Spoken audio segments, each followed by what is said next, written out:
Boa tarde para você que está aqui com a gente no Artcast hoje.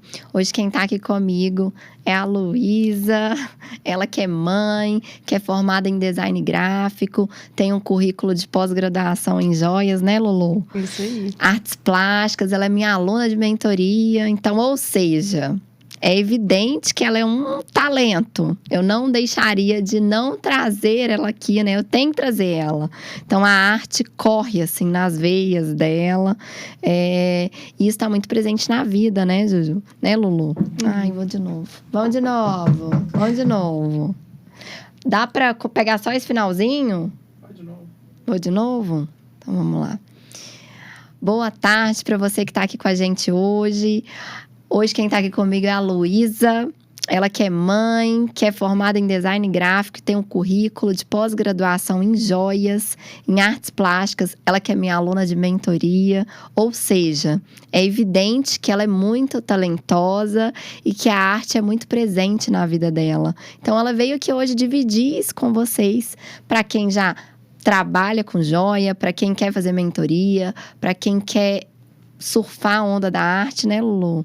Ela tá aqui. Então, ela vai contar um pouquinho hoje pra gente sobre a joalheria, sobre a mentoria e como que aconteceu essa jornada na vida dela. Então, eu vou começar hoje fazendo uma pergunta para ela. Como que a joalheria aconteceu na sua vida? Como que esse trabalho manual, com várias habilidades envolvidas de soft skills, de como utilizar material que vem debaixo da terra, né? Conta aí para as pessoas que tá escutando a gente hoje, Lu.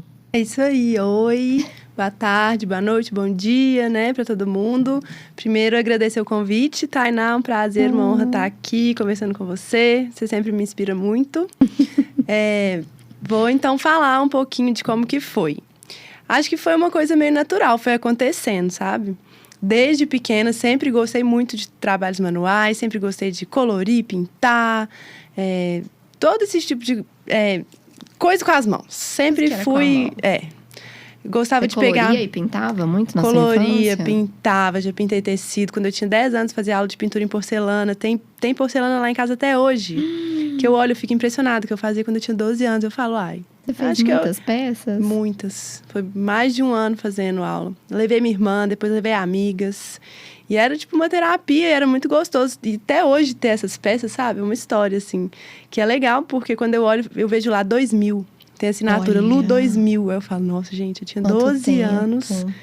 E o negócio tá aqui ainda ali pra relembrar. A primeira vez que você foi, assim, pra algo mais técnico com o professor era com 12 anos ou antes disso teve também? Não, foi mais tarde mesmo. Na verdade, eu fazia colônia de férias também, que tinha Maria Arte Ofício. Mas eu era muito pequena, nem lembro direito, então... Mas tinha, né? Então, assim, eu sempre gostei. Meus pais perceberam que eu gostava. E aí, acabei fazendo design gráfico. Queria fazer belas artes, mas acabou... Aí fiz a aula de desenho técnico de observação para poder fazer a prova. Passei na primeira etapa e depois perdi a data da segunda etapa e não passei. Aí acabei indo pro design gráfico. Você ficou frustrada de ter perdido a data? Fiquei um pouco, né? Porque foi um vacilo, assim. Então não foi muito legal, mas... Acontece, né? Mas o design gráfico foi muito bom pra mim. Porque acabou que trouxe uma parte mais técnica, assim. Que eu acho que seria... talvez até mais importante pro meu perfil, assim. Eu falo que nada é em vão, né, Lulu? Tudo dá pra ser... Eu acho que tudo dá pra ser aproveitado. Com certeza, tem muita coisa de design gráfico que você utiliza hoje, né? Com certeza. Técnicas de criação, essa questão... Eu aprendi muita coisa técnica de cor, sabe? No design gráfico. E depois que eu formei no gráfico, eu fiz um ano ainda de produto. Eu peguei algumas matérias que também foi muito legal pra mim. Então, super valeu. Uma coisa completa a outra, né? Vai só somando, né? E aí, mas assim, eu nunca trabalhei muito como designer gráfico. Eu não gostava de ficar no computador. Meu negócio era manual. Então, às vezes, eu tinha trabalho do design gráfico que tinha que fazer um cartaz. Sim. A galera ia pro computador, eu ia pra aquarela. escaneava, olha que interessante, recortava e colocava lá no computador a imagem feita à mão. Que era, tipo, meu diferencial, assim. E que isso eu era bem aceito? Era, porque acho que todo mundo, né, também enxerga o valor disso, né? De ser uma coisa orgânica e tal, que às vezes você até alcança no computador, mas você tem que ter mais técnica, né? Então, enfim, formei e falei, o que eu vou fazer? Eu tive que fazer, assim, eu fiz um trabalho de autoconhecimento mesmo, sabe? Que é uma coisa que eu valorizo demais, que eu acho que a mentoria também ajuda muito, né? Sim. A gente trabalha isso. E é muito importante, porque eu olhei para trás, eu fiz um desenho. Eu desenhei um corpinho, aí eu coloquei 50% mãe, 50% pai. Aí eu comecei a anotar as características que eu tinha da minha mãe e do meu pai, que eu me identificava. Comecei a relembrar coisas da minha infância, o que eu gostava de fazer. E aí eu via que a arte estava muito ali, essa coisa do trabalho manual. Sim. Aí eu falei, não vai ter jeito, não vai ter como fugir, vai ser para esse lado que eu vou. E aí eu comecei a buscar, aceitar mais isso também, sabe? Porque eu estava no computador ali e não gostava muito. Né, assim, tem as Você gosta partes do positivas. prática sem ser no computador, né? Dá pra casar as duas coisas muito bem, mas eu acho que eu sentia falta dessa coisa do manual. E aí um amigo que falou comigo, ele falou assim, nossa, eu acho que você ia adorar fazer o que a minha irmã faz. E a irmã dele já era uma joalheira que eu admirava. E aí eu fui e falei, faz sentido isso que você tá falando, vou experimentar. Aí fui. Isso você estava recém-formada? Você já tinha feito a pós? Não. Eu estava trabalhando, eu fazia pulseiras de couro. Eu vendia pulseiras de couro, assim. Eu desenhava, eu consegui um fornecedor. Sim. E aí eu desenhava os modelos, passava para ele. Isso antes, isso em 2008. E me conta só uma coisa, assim, pra gente não pular essa etapa. Como que foi quando você saiu da faculdade, tá? E aí você tinha a expectativa ali de cursar design? Ou a família teve uma aceitação boa de você mudar os planos, assim? Como que foi essa saída da faculdade e não ir praticar o design? Se tinha essa expectativa da família, porque a gente vê, quando eu pego alunos, eu vejo uma frustração muito grande dos alunos de falarem assim, nossa, eu fiz essa faculdade pro meu pai e pra minha mãe. Teve isso na sua vida também? Não, graças a Deus. Meu pai era, né, de outro ramo e ele me incentivou muito, ele aceitou. Eu acho que no fundo, assim, ele ficou talvez um pouquinho chateado, que ele queria que eu seguisse os passos dele. Mas ele aceitou, me apoiou e minha mãe também, a mesma coisa. Então, graças a Deus. E o que aconteceu foi, eu saí e eu fui para participar de um projeto que era uma produtora de vídeo. Sim. Para fazer reality show. Menina, eu tive que mudar até meu guarda-roupa para poder ser a posição que eu, né, tinha que ser ali e aquilo não encaixava. Eu me sentia muito estranha. Tava travado. Tava meio travado. E aí eu fiquei 1 ano nesse projeto e no final deu um problema com a sociedade que a gente pediu pra pessoa prestar contas. E acabou que não rolou. Aí encerrou o assunto. Aí uma das pessoas que trabalhava comigo, que era o Hugo, que me falou isso da irmã dele, que é a Lisa Haddad, que é uma joalheira e artista maravilhosa. E aí, nesse meio tempo, você já fazia as pulseirinhas de couro? Eu fazia as pulseiras, Então, assim, ele já viu ali e falou, Lulu, tem tudo a ver. E assim, era um pouco frustrante pra mim também fazer uns produtos que não duravam tanto, sabe? Que começavam a acabar. Isso me incomodava muito. Eu tinha estudado design. Dá um exemplo de algum produto que você fazia e você via que não durava. Eu fazia aquelas chambalinhas de cordão. Aquelas pulseirinhas de tecido, né? De cordão. E não durava, né? Aí não, eu colocava, amarrava no braço, não tirava, né? Aí, com banho tal, eu começava a arrebentar. E aí, assim, era um produto que eu vendia, na época, era tipo R$5. Dava maior trabalho, ficava com os dedos cheios de bolha. E quando você já vendia o couro, era quanto? Que aí já tinha uma diferença, né? O couro era um pouco mais caro, o couro é mais duradouro também, né? Já foi uma evolução ali. Mas na hora que eu encontrei com a joalheria, aí realmente foi diferente. Foi. E me conta como que foi esse início mesmo da joalheria ali. Qual foi a primeira peça que você fez? Aliás, como que foi o primeiro curso ali, as dificuldades que você enfrentou? Se em algum momento você quis parar, não? Como que foi? Não, não teve, foi amor à primeira vista mesmo, real, assim. Eu lembro Você derreteu um ouro a primeira vez? Como que foi? O que foi a primeira peça que você fez? Eu fiz um anel, né? Eu tenho ele até hoje, claro. Saiu bom? Deu bom. Deu bom? Deu bom, graças a Deus. Não, foi uma sensação de, tipo assim, eu estou fazendo o que eu tinha que fazer. E a partir dali foi como se tudo fosse encaixando e dando certo, sabe? Que eu acho que eu tinha certeza que eu estava no caminho certo desde o primeiro momento, assim. Então, não teve essa coisa de querer desistir, não teve, assim. Nessa época, não. No começo, não. Depois teve uns certos questionamentos, assim, sim. Mas no início foi muito bom. E eu dei sorte também, porque eu comecei o curso, aí tinha uma pessoa que estava parando, eu consegui comprar o material por um preço muito bom, montei o meu cantinho e comecei a experimentar, que é uma coisa que eu valorizo muito no meu trabalho, que é fazer as peças sempre diferentes, sempre aprendendo ali, testando aquele material, sabe, procurando coisas novas através de um método que é, né, de um ofício que é tão antigo, que eu acho, assim, que é mágico. Pra quem não sabe, gente, pra quem não sabe, a Lulu, ela faz joias, ok? E quem faz joias é uma ourives, né? De onde surgiu esse nome, assim, ourives? Você sabe explicar? É antigo, né, Lu? É. Bem antigo. É tipo assim, é quase ali o parente do ferreiro, né? Sim, olha aí. Então, ourives é o parente do ferreiro, só que faz joias. É o que põe a mão na massa mesmo. Eu sento ali, porque é um nome bonito, metal. né, Ju? Né, Lu? É um nome bonito, assim, ourives. E até conhecer a Lu de perto, eu achava, eu vou comprar uma joia, vou ali, vou comprar uma joia. E quando eu conheci a Lu, eu falei assim, gente, olha que incrível, é tudo manual. Ela foi lá, pegou, derreteu, fez. E é assim mesmo o processo, né? Tem uma pergunta que eu deixei aqui separada. Desde criança, você já percebia esse lado criativo, aflorado? Seus pais já percebiam? Como? Porque ele contou que veio o Hugo, mas desde criança, alguém também percebeu, né? É tanto que você foi pro design ou não? Essa escolha foi sua, assim, de ir? Não, a escolha foi minha de ir. Foi até assim...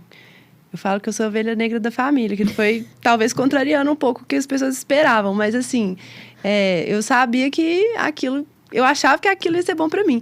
Eu, na verdade, na primeira série, até esqueci dessa parte da história. Na primeira série, eu fazia bijus na escola, com fio, semente. Eu comprava as partes na Galeria do Ouvidor, montava, tinha uma latinha escrito Lulu Biju de corretivo, que eu batia no recreio assim, sentava lá e vendia. Tudo. Na primeira série, então era bem pagava, novinha. Pagava, eu lembro que eu vendi. Ficava... Eu tenho um caderninho até hoje, eu tenho um caderninho guardado, né? As vendas lá dá o total de R$900 para uma menina de, sei lá, 10 anos. Você já ficou sem receber alguma coisa? Já tô mocando, criança? Não, criança não. Não, todo mundo pagava certinho. Pagava, era baratinho, mas eu fazia muito. E, enfim, eu adorava. Olha, então, desde pequena. Você falou que a sua primeira joia foi um anel, né? Que você tem até anel. Hoje. Qual foi a sensação de você ter feito aquela joia?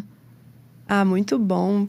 Muito legal fazer um negócio que você sabe que, tipo assim, que fica, sabe? Ele só vai parar de existir se alguém falar assim, vou derreter isso daqui. Senão, ele tá ali. É porque não acaba, né? Não acaba. É o grande valor da joalheria pra mim, né? Que eu tava falando que eu já tive algumas questões, alguns questionamentos, assim. De, por que eu fui fazer joia? Eu nunca fui muito ligada nessa coisa de, usar ouro, pedras preciosas, aquela coisa do status e tal. Eu nunca fui muito assim. Eu gostava das joias da praia, aquelas coisas diferentes. E aí, eu me encantei por isso, mas... Em um dado momento, eu questionei muito, assim, por que eu fui me meter em joalheria, sabe? Será que isso tem a ver comigo? Hoje você já tem essa resposta? E aí tenho, que foi até acho que eu encontrei essa resposta na pós, quando eu comecei a estudar a história da joalheria. A história da joalheria, ela ajudou a construir a história do ser humano, né? Da antropologia, porque eles conseguiram estudar as tumbas, as civilizações, por causa desses objetos que eram eternos, né, eram muito valorizados, muitas vezes enterrados junto com, né, faraós e etc. E isso trouxe um conhecimento, né? Sim. Que se não fosse esses objetos, não existiria, talvez. E assim, muito se perdeu também, porque muita coisa foi derretida quando as pessoas precisavam de dinheiro, né? Que assim, joia também é um investimento, você pode falar. Então, ter conhecimento, tomar conhecimento dessa história mudou muito tudo para mim, porque junto também com isso vem a noção de que o ser humano se diferencia do animal praticamente, primeiramente, porque quando ele mata um animal, ele pega aquele osso e ele coloca no pescoço. Tipo assim, não é igual você pegar uma pele para se esquentar, porque tem uma função. Agora, o osso no pescoço é uma coisa do adorno e é uma coisa do místico, né? E essa parte aí do misticismo, da magia, aí é paixão mesmo. Paixão. Isso muda conforme o país? Ou tem o mesmo significado? Por exemplo, muda totalmente. Muda completamente. Completamente, não precisa nem ser em país diferente. Então, hoje, por que as pessoas dão joias? Eu acho que tem a ver com essa sensação. A gente não necessariamente sabe o motivo que a gente se adorna. A gente se adorna porque a gente se sente melhor, ou porque a joia tem um significado. Então, eu pegar uma pessoa que eu amo, entregar para ela um objeto com um significado de afeto, de memória, de identidade, de sentimento, todo mundo gosta, né? Não, e você pegou isso e você criou uma maneira mais efetiva ainda de levar isso para as pessoas que compram o seu trabalho, né? Porque você faz um trabalho único para aquela pessoa, né? Você deve ter N casos interessantes. Você tem algum caso interessante para poder contar pra gente? Assim, eu fiz uma joia para uma pessoa que ele queria que eu fizesse uma joia, um amuleto. E essa joia ela só podia ser trabalhada em certos horários, certos dias da semana, por causa da energia daquele horário, daquele dia, porque era uma peça que ele queria. Esse amuleto era para trazer abundância para ele. Com o desenho do símbolo de Júpiter, que tem esse significado, etc. E aí eu fiz, foi muito legal. Você falou aquela questão de se alguém já não me pagou. E foi muito doido, porque eu fiz a peça para ele, para abundância. Ele falou assim: não vou conseguir te pagar. Mas eu prometo que assim que melhorar, eu vou te pagar. Minha filha, pagou? Ele sumiu, mas depois ele apareceu, me pagou, me agradeceu e falou assim: deu certo. Aí eu falei: que bom. Gente, mas peraí, me conta uma coisa. Quando você foi criar uma peça, você desenha a peça. Porque as pessoas precisam entender em casa como que é feito isso. Você desenha a peça, depois você desenvolve como que você vai fazer aquela peça. Qual material que você vai usar, como que vai ser, se vai derreter, se vai ser bruto, o que vai ser. Depois você trabalha o processo de fazer o orçamento para esse cliente e depois entrega? Como que é? Não, mais complexo que isso. Vamos lá. Primeiro a gente faz o projeto. Sim. Com o projeto eu já consigo ter um orçamento. Então, a partir do tamanho da peça, eu já estimo o peso, que normalmente o orçamento é muito baseado no peso, né? Sim. Porque a gente está falando de metal precioso, ou prata ou ouro. Aí, conta para as pessoas em casa, 1 grama de ouro. Um grama de ouro hoje está em torno de R$300. Não tá barato, não. E aí a prata? Como que é a prata? 1 grama de prata tá em torno de R$6, R$7. Isso é a prata 1000, a prata bruta e o ouro 1000, o ouro puro. Aí, primeiro, o que a gente faz? A gente faz uma liga metálica. A gente coloca, vou dar o exemplo da prata, tá? Que eu trabalho mais no dia a dia. A gente faz uma liga de prata com cobre. Porque o cobre que dá a resistência para a prata, porque a prata é muito macia. Isso é uma característica dos metais preciosos. Eles são macios para serem manipulados, mas depois eles ficam mais rígidos até com a ajuda dessa liga. Sim. Aí a gente derrete o cobre junto com a prata, eles se misturam ali. A gente transforma em fios ou chapas. A partir dos fios ou chapas que a gente vai fazer os projetos. Então, aí eu vou cortar, serrar, limar, dar acabamento, etc. Conformar esse metal. Eu gosto muito de trabalhar com buril, né? Que é uma técnica de gravar, né? De gravação, de gravura. É a mesma técnica da gravura em madeira. Inclusive, é uma coisa que você é super fera, né? Eu amo. É uma parte que é o que eu falo, assim, também. É uma vontade de não deixar morrer a técnica. Porque hoje em dia é difícil achar quem trabalha manual. Pra quem não sabe que é buril, conta para as pessoas. Para que as pessoas consigam visualizar o que é um buril? Faz uma associação, é uma caneta? Como que é? O que é um buril? Tá, vou tentar. Um buril é uma ferramenta afiada, como se fosse uma faquinha pequena, tipo do tamanho de um dedo. E na ponta ele tem uma bolinha de madeira, né? Enfiada assim, para você apoiar. Essa bolinha, isso. A bolinha de madeira para apoiar essa faquinha, que na verdade tem relação com a escrita cuneiforme, né? Que eles faziam na argila com um pedacinho. Ali é a mesma coisa, a gente vai tirando a prata para poder deixar aquela ranhura, né? Aquele desenho. Então ela desenha na peça, né? Através da retirada do material. Isso. Então é como se fosse uma caneta, só que ela retira, né? E esse retirar é esquentado? Ela esquenta? Não, ela não esquenta, né? Ela tem uma pontinha muito afiada que corta. É um corte, exatamente. Que corta a peça. Na verdade, o calor, né? O fogo entra no trabalho o tempo todo, porque pra gente conseguir que esse metal seja trabalhado, seja conformado, que eu conseguir dobrar um pedaço de prata, eu preciso dar um choque térmico nele. Então, eu tenho que esquentar com o maçarico, jogar na água. Aí, ele vai ficar manipulável, mais macio. Aí, depois que eu manipular ele um pouco e tal, ele vai começar a endurecer. Que são aquela coisa da organização interna, né? Dos átomos ali. Quando você dá o choque térmico, eles desorganizam. Aí, você vai mexendo, eles vão endurecendo, fica organizado de novo. Aí, eu preciso dar outro choque térmico. Porque se você pegar uma peça que não tá, a gente chama esse processo de recozimento. Sim. Se a gente pegar uma peça que não tá recozida e tentar conformar, ela pode quebrar. Ela quebra mesmo. Tá bem dura, né? É por isso que você pegar, às vezes, uma aliança de ouro. E aí, sei lá, ficou presa num lugar, quebrou. Essa minha aqui, você acha que foi buril? Eu acho que você já até me mostrou. Eu acho que não. Não. Acho que essa daí deve ter sido motor. Porque o buril, ele dá um corte mais afiado. Mais geométrico, assim, sabe? O motor é um pouco mais irregular. Ele dá um formato diferente.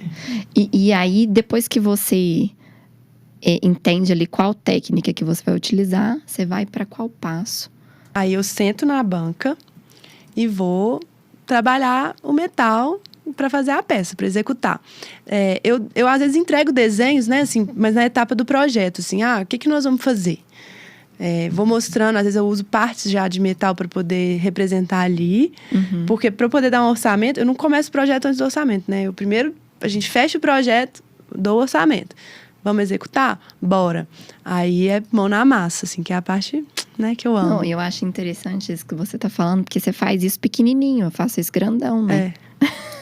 É micro, e é o que na joalheria a gente fala, que 1 milímetro é muita coisa, tá? E aí você recebe aquele cliente lá, por exemplo, que mesmo depois que executando, você sabe que tá perfeito, que tá tudo certo, e o cliente fala assim, muda um negocinho aqui pra mim, você vai lá e muda? Eu mudo, Tainá. Você muda, né? Eu mudo, porque é esse negócio, o cliente tem que sair satisfeito, entendeu? Isso é o mais importante. Isso que dá o sentido para a coisa. Então, assim, eu busco, inclusive, todas as vezes que eu tô fazendo uma peça, assim, mais exclusiva e tudo, de mandar foto pro cliente, sabe? No processo. Eu não gosto de chegar... Normalmente, eu não chego com a peça pronta. Eu gosto de ir mostrando o processo. Aí, tiro uma foto, como é que tá ficando, vê o que você acha. E tá bom esse tamanho, né? Sabe? Eu gosto de fazer esse acompanhamento para garantir. E esse rapaz depois voltou para comprar alguma outra peça ou morreu ali o assunto, ele pagou, ficou satisfeito? Ele pagou, agradeceu demais, falou que funcionou e ainda não voltou não, mas acho que volta. Mas histórias igual a essa deve ter um tanto, né? Tem histórias, né? Aproveitando essa deixa, onde que você busca inspiração? Compartilha um pouco desse processo aqui com a gente, esse processo criativo. Como que você... traz essa inspiração para suas peças, que hoje são feitas, boa parte criatividade, porque você tem ali, você tem um tanto de peça já pronta e a pessoa chega ali e escolhe, como você também fabrica a própria peça para cada uma das pessoas, né? Da onde que vem essa criatividade? Então, eu me inspiro muito no próprio material ali, né? Porque as pedras preciosas são maravilhosas, as pedras semi-preciosas são maravilhosas. Qual que é a pedra que você mais gosta de trabalhar? Pergunta difícil demais. Eu amo todas as pedras, eu adoro opala, água marinha. Nossa Senhora, não. Muito difícil essa pergunta. Eu gosto de todas. Todas. É igual de perguntar qual cor que você mais gosta. Gente, eu gosto de todas. E qual que é a pedra que mais vale? Turmalina Paraíba tá valendo bem, viu? Muito. Quanto custa uma turmalina Paraíba? Não, depende muito. Essa pergunta é difícil demais depende também. Do porque tamanho. Depende do tamanho, depende da pureza. O valor de uma pedra é de acordo com a cor e com a transparência. Quanto mais transparente, quanto mais corada, mais caro. Então, você pode ter um rubi que não tem limpo, muito vermelho. Ele vai e transparente, né? Límpido. Ele vai ser muito mais caro que um rubi opaco. Porque também tem um rubi opaco só aqui. Uma das coisas que eu busco no meu trabalho é trabalhar com essas pedras que são desvalorizadas. Porque eu não acho que isso é não ter valor. Uma coisa é você ter uma joia com uma pedra que custou... Tipo assim, porque são números exorbitantes. Você pode ter pedra de 100, 200 mil reais, dólares. Então, assim, sabe? E quem que é que faz esse preço da pedra? Quem é que dá o preço?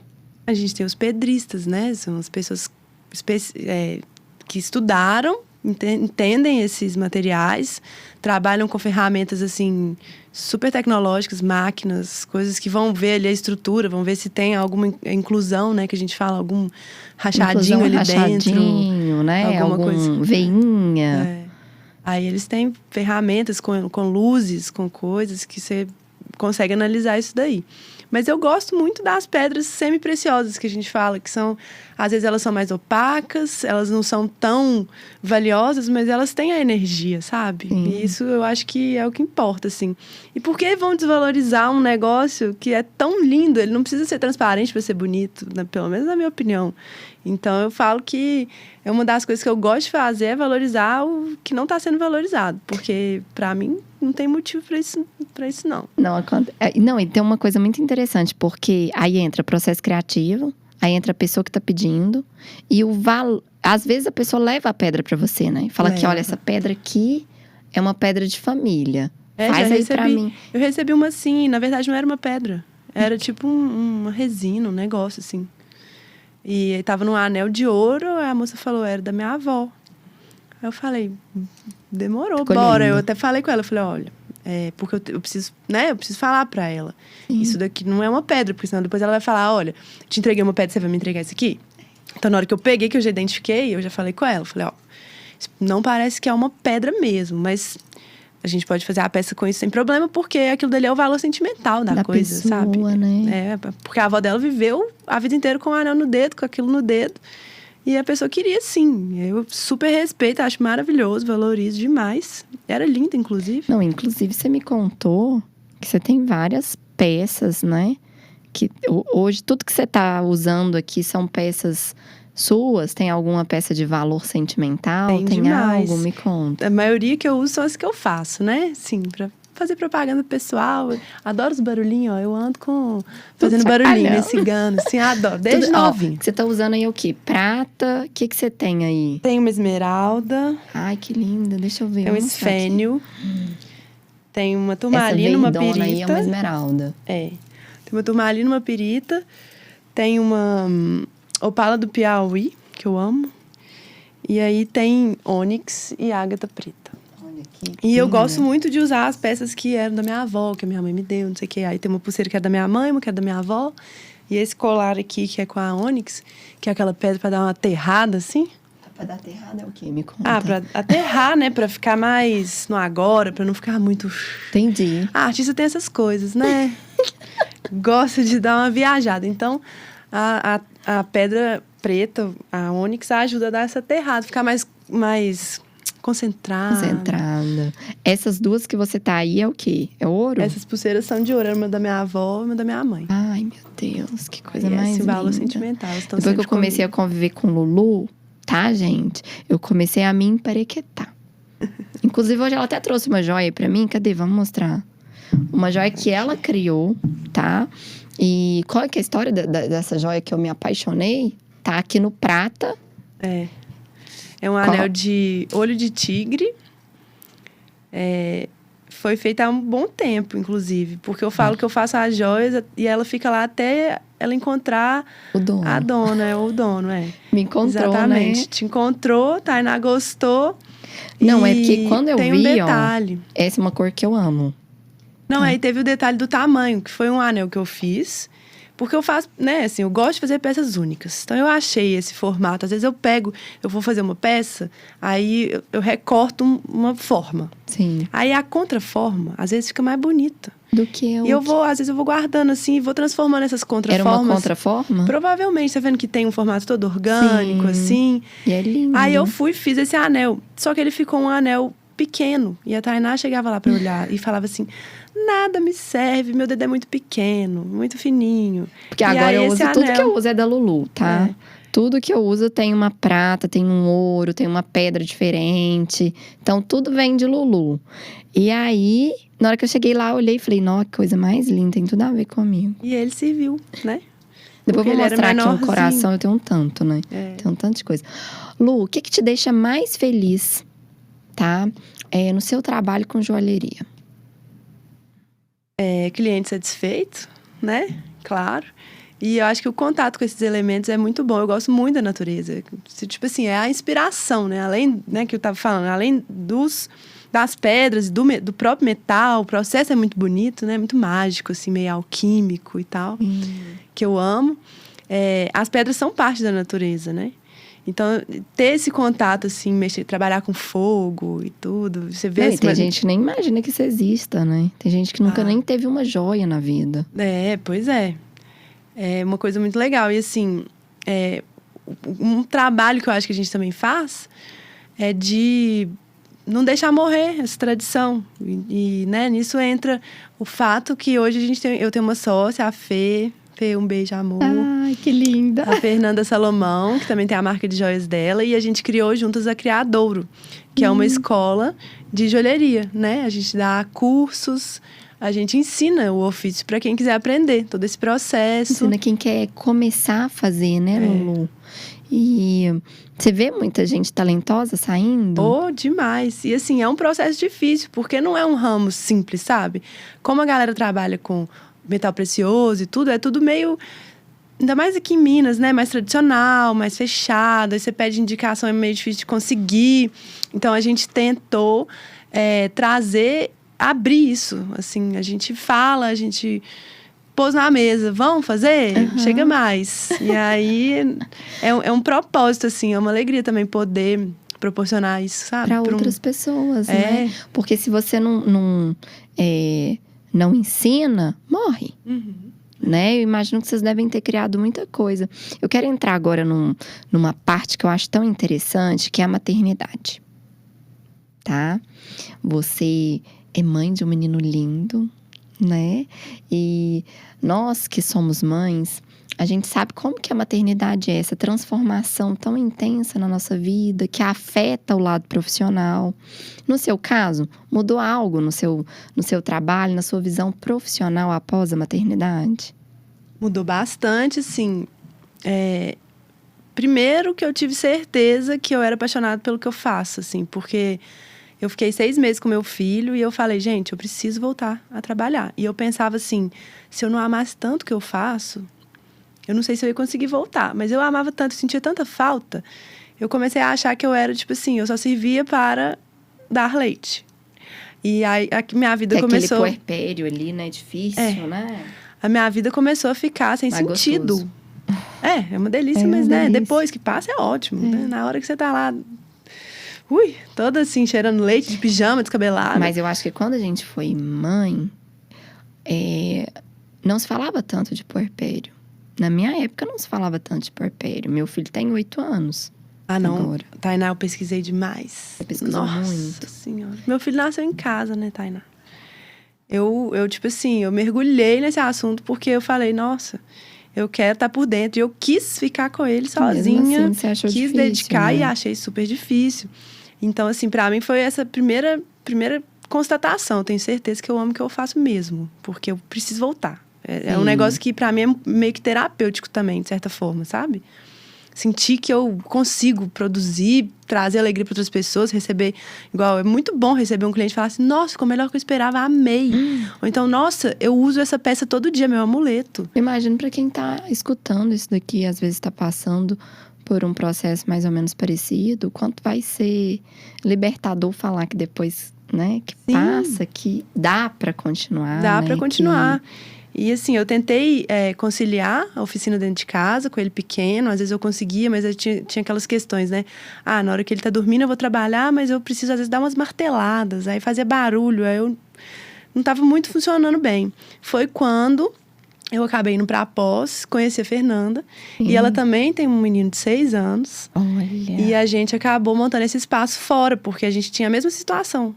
As duas em casa com a oficina, com o menino pequeno, e não é muito adequado criança pequena. Próxima, né? Porque é fogo, ácido, muita ferramenta de ferro, coisa pesada, martelo, parará, parará. E eles mexem numa escapuladinha, assim, que eles dão. Vai mexer, é curioso, né? Não, e pode ser perigoso, alicate, tesoura, parará. Então, foi muito bom Aí você ter voltou encontrado devagarzinho? A gente alugou um espaço, levamos as coisas e continuamos a criar juntos. E eu fui, né, adaptando essa questão da maternidade também. Arrumando o tempo que dava para poder ir lá. E aí, com o tempo, tudo vai ficando mais tranquilo, tudo vai né? se ajeitando, né? Tem um viés aqui que a gente fala, que é do seu trabalho, que é voltado para o sagrado feminino. Por isso que eu entrei nessa parte da maternidade. Já rendeu alguma situação polêmica, assim, inusitada? Já demais, assim. Eu faço, né? Eu vou explicar um pouquinho aqui para quem tá escutando entender qual que é o contexto. Qual que é o contexto? Isso foi bem antes da maternidade até, Tainá. Quando eu tinha 16 anos, eu participei de um coletivo de mulheres. Eram 16 mulheres. E aí, nesse coletivo, a gente ia fazer uma exposição. Eu falei, vou criar uma coleção para esse momento. E aí, eu fiz um triângulozinho com outro triângulozinho embaixo dentro. E um círculo com outro círculo, que é a vulva e os seios. Sim. E aí eu fiz brinquinho, pingentinho, são peças pequenininhas, assim, e a galera adora. E, né, assim, para trazer essa coisa do feminino, da mulher, né, assim, do empoderamento mesmo, da gente gostar do nosso corpo, da gente valorizar nossas formas e etc, e ver a beleza nisso. Sim. E na maternidade foi só... Claro, foi aumentado, né? Eu cheguei a fazer peça, por exemplo, tinha uma que é muito legal, que era uma doula gravada no buril, assim, e aí embaixo tinha uma pedra preciosa, como se fosse o bebê saindo, sabe? Eu vendi para uma doula, inclusive, essa peça. Aqui, e tem muita procura, assim, o pessoal se entusiasma muito por esse tema, que são temas mais... íntimos, né? Mas que é um tema muito lindo de se falar. Tem procura de peça? Tem procura, né? Mas assim, ninguém também, às vezes, a pessoa não vem procurando, quero isso. Às vezes vê e acha legal. Então, assim, tem muita gente que gosta, viu? Vou te falar. Você me falou uma coisa uma vez na nossa mentoria e eu fiquei com aquilo na minha cabeça. As pessoas te conhecem como a menina que faz o peitinho. Tem muita gente que me conhece, assim. A menina que faz o peitinho e a menina que faz o... Tem outra palavra que você falou comigo, é só o peitinho e a vulva? Não, como que é? Tem também o clitóris que eu faço. Que eu fiz a anatomia do clitóris, que eu falo que é educação sexual, gente. Sim. Porque a gente, até eu acho que 15 anos que foi uma cientista, descobriu a anatomia do clitóris. O clitóris é o único órgão, né? A mulher tem esse privilégio de ter um órgão que ele é só feito para o prazer. Ele não é feito com o objetivo de reprodução, né? Sim. É claro que o prazer, ele vai acabar... nisso, né, na reprodução, mas, né, é um órgão só para o prazer. O clitóris, e lá dentro ele tem as terminações nervosas, que a gente só vê uma partezinha, mas lá dentro ele é bem maior, tem, tipo, acho que uns 10 centímetros, pelo que eu me lembro. E aí eu fiz a peça. E já tive situações muito engraçadas, igual uma vez eu entreguei para o professor meu, tava fazendo TCC, ele era meu orientador, cheguei com a joia, pus na mão dele, ele... O que é isso? Não sei, um chifre de viado. Não, o que é? Aí ele pegava, ele virava, olhava pra cima, virava, pegava, pendurava, punha pra cima. E ele é assim. casado? É. Olha! Não, mas aqui, tanto de mulher, tanto de gente, Pegava a maioria das também, pessoas não sabe. Não sabe, Tainá. O povo não sabe que o clitóris é assim, por isso que eu falo que é educação sexual. Eu fiz anatomia. Pois é, mas muita gente não sabe. Eu fiz farmácia, então assim, eu sei por isso, mas... Pra pessoa ficar vendo, tem que ficar olhando, né? Não dá pra ver, é interno. Então. Então, aí esse professor pegou, na hora que eu falei que era um clitóris, na mesma hora ele enfiou dentro do bolso da camisa, assim, largou. Ficou com vergonha. Ficou vermelho. Ficou super sem graça. Todo mundo riu. Você deu pra ele de presente? Eu tava mostrando mesmo, né? E eu já fiz meio que o desafio. O que é isso? Sabia que não ia saber? Ninguém sabe. Gente. As pessoas não sabem. E teve uma outra professora minha que foi assim também. Ela tinha comprado uma peça minha, lá nas artes plásticas. Uhum. Ela tinha comprado uma peça minha, só que eu não pude entregar pra ela, tive que deixar na portaria. Então, ela não sabia meu rosto e eu não sabia o dela. Aí ela tava me dando aula. Um dia acabou a aula, eu fui perguntar um negócio pra ela. Eu falei, porque eu tenho uma marca de joias que chama Hermética. Ela falou, você que é a menina das joias de gênero. Oh, gente. Eu falei, sou eu. Então, quer dizer, já era conhecida, né? Ela já tinha comprado, ela era minha cliente. Olha. A professora de história, adoro ela, linda, maravilhosa, sabe tudo. E fica, ela usa os clitóris, a vulva, toda linda. Você devia ter trago uma peça pra gente mostrar aqui hoje. Eu mando uma foto linda pra você. Tem várias fotos boas pra colocar. Manda. Gente, a Luísa me procurou pra se tornar aluna de mentoria. Tem mais ou menos 1 ano. E por quê? Por que ela me procurou? Porque ela sabe o que ela quer, né? Porque aluno, quando vem pra mentoria, é porque já sabe o que quer. Que é fazer joia. Que é o significado daquilo que ela tá fazendo. Então, trabalhar com esse ofício que ama, que ganhar dinheiro, trazer satisfação para as pessoas, para ela, né, Lulu? Mas no caminho, para poder chegar onde a gente quer, sempre tem desafios. Quais esses desafios que você observou que te levaram a buscar a mentoria? Porque a gente tem que dividir isso aqui com as pessoas, né, Lulu? Claro. A gente tem que dividir. Então, eu fazer a joia não tem dificuldade pra mim. É o que eu gosto, é o que eu sei fazer, é o que eu falo, gente. Isso eu sei fazer. Agora, pergunta se eu sei administrar a empresa, fazer as planilhas, fazer o planejamento, fazer toda essa outra parte pra mim agora, é bem difícil. Então, assim, a Tainá me ajudou demais, essa questão de disciplina, sabe? De organizar a rotina, que é outra coisa que eu acho super difícil. Sabe, assim, não sei. Preciso melhorar sempre, né, gente? Mas fazer joias eu sou boa. A parte boa. Administrativa... Nem tanto. As vendas também eu tenho super dificuldade de pegar, vamos vender, aí ir lá falar com os clientes, mandar mensagem, não sei o que, acho difícil. Então, adoro, gente, se você quer uma joia hermética, vem me procurar. Não tem problema, eu recebo todo mundo, assim, eu atendo muito bem. Faço maior questão. Processo criativo, de atender meu cliente, de fazer, igual você falou, se não gostou, calma, a gente resolve, entendeu? Se não foi conversado, a gente resolve. Mas se você quer alguma coisa, me procura, vou te atender muito bem. Mas assim, pra mim é difícil ainda essa outra parte. E você acha que a gente já evoluiu, assim, na questão da sua carreira? Após a gente começar esses encontros? Porque eu já vejo uma diferença imensa. Com certeza. Assim, tanto a parte do processo de autoconhecimento, né? De, tipo assim, olhar pra entender qual que é, né, o ponto ali, que é mais importante de ser olhado e de trabalhar em cima e tudo. Foi muito bom. Tanto também o ponto de engatilhar projetos, né? Porque é aquele negócio que eu tava falando. Artista, cheio de ideias, 1 milhão de ideias na cabeça. Mas executar, quero fazer tudo. Né? Porque eu vejo que o artista... Uma das coisas que me fez trazer a mentoria é porque eu vejo que as pessoas têm dificuldade de executar aquilo que ela tem na cabeça. Então, inclusive as pessoas perguntam, o que é a mentoria? A mentoria é início, meio e fim. Porque o aluno, ele tem ali, eu desenhei aqui e tal, mas ele não executa. Então, essa organização de executar, ela é muito importante para o artista. Porque o artista, o que não falta é criatividade, é curiosidade, ideias, 1000 ideias, né? Tantas ideias que você fica perdido e não faz nada. Não, ele sabe fazer. Aí tem aquele artista que é tão perfeccionista, mas ele é tão perfeccionista que não tem fim. Então, a mentoria é justamente início, meio e fim, tá, gente? Mas a gente vai falar mais sobre isso. E aí, eu quis dividir isso aqui. Então, quando a gente tem um aluno de mentoria aqui, não tem como a gente fugir desse assunto. Eu tenho que trazer... Mas é bom falar, porque assim, a gente só consegue, isso é uma coisa da mentoria também, a gente só consegue melhorar alguma coisa que a gente consegue identificar, né? Então a gente precisa olhar pra isso. E se a gente não olha, às vezes a gente, igual eu mesmo, acho que antes da mentoria eu era muito assim, não sei por que eu não consigo fazer esse projeto aqui, tá? Não, eu tenho esse projeto, eu quero fazer.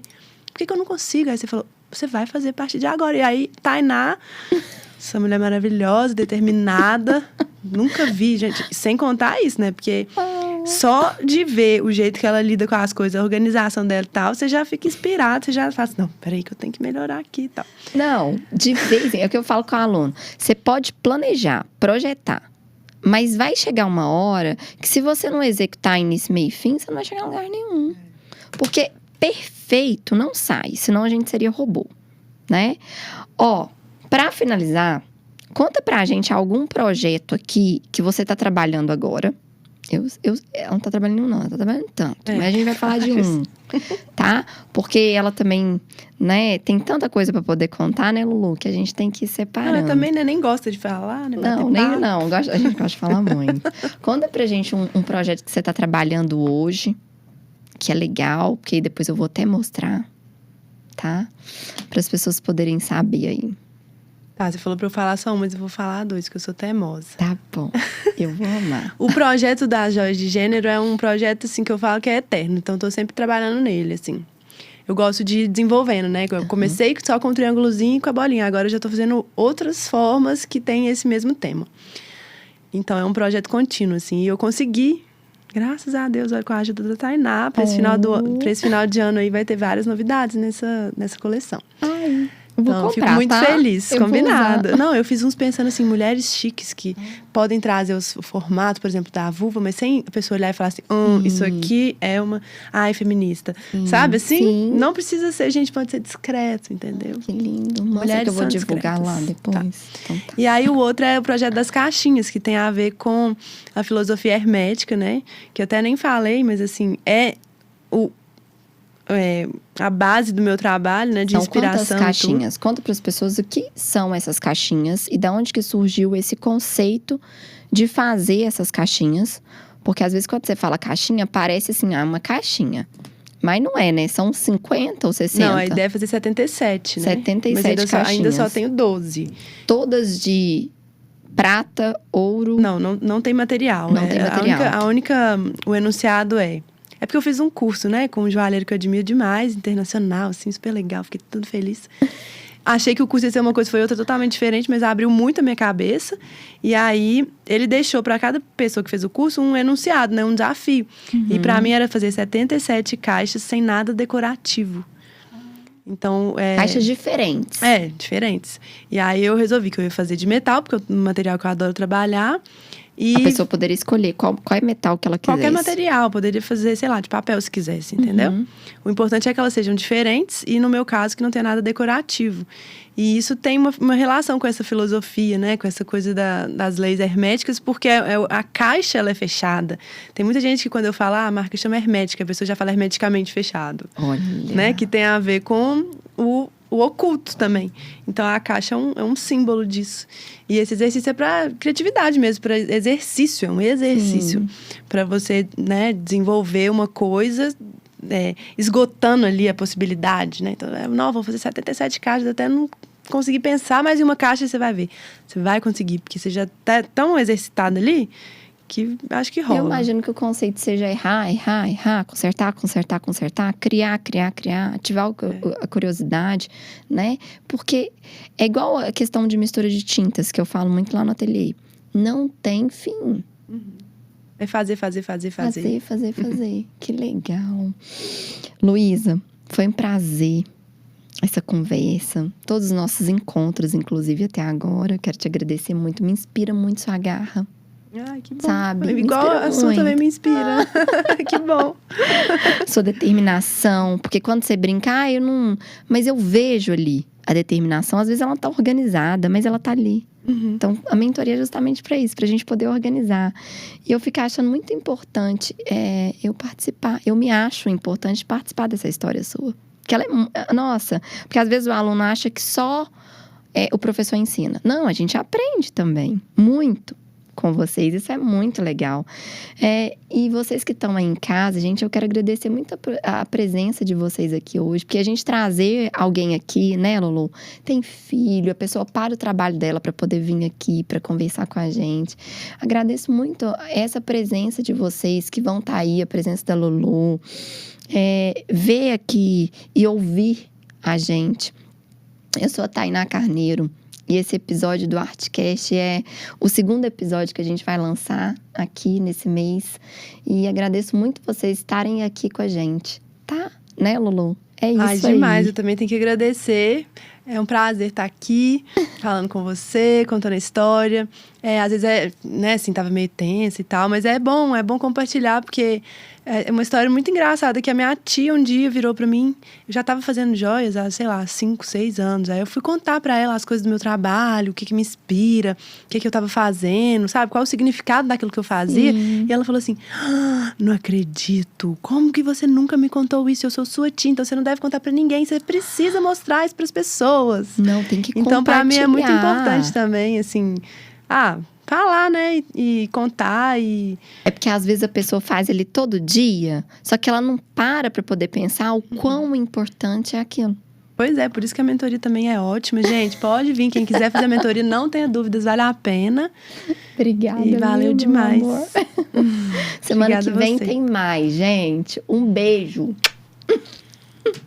Obrigada, viu?